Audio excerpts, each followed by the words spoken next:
ఏంటి అన్నయ్య కాల్ చేస్తున్నాడు?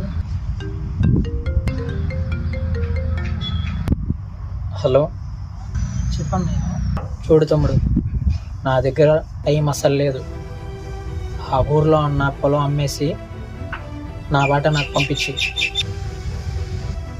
ఇక్కడ నాకు ఇల్లు కట్టుకోవడానికి డబ్బులు అవసరం. అన్నయ్య, ఆ పొలం అమ్మేస్తే మన నాన్న జ్ఞాపకాలు ఏమవుతానయ్యా?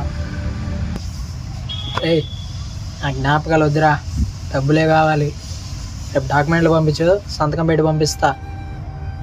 సరే అన్నయ్య, నీకు అంతకు డబ్బులు అవసరమైతే ఆ పొలం అమ్మొద్దు. నా దగ్గర అమ్మ చనిపోయే ముందు తన బంగారు గాజులు ఉంచింది. రేయ్, అమ్మ గాజులా?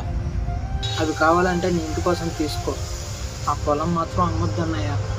రేయ్, అమ్మ గాజులా? అవి అమ్మటం ఏంట్రా?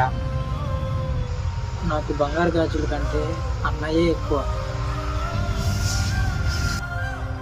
నువ్వు సంతోషంగా ఉంటే నాకంతే చాలన్నయ్య. సరే, నన్ను క్షమించు. నేను అలా అడగడం తప్పే. నాకేం డబ్బులు అంత అర్జెంట్ ఏం కాదు. మన పొలం అమ్మ అవసరం లేదు.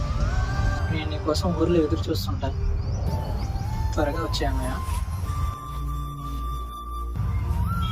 నేను ఎంత సంపాదించినా ఇలాంటి తమ్ముడిని మటుకు మళ్ళీ సంపాదించుకోలేను. నన్ను క్షమించరా.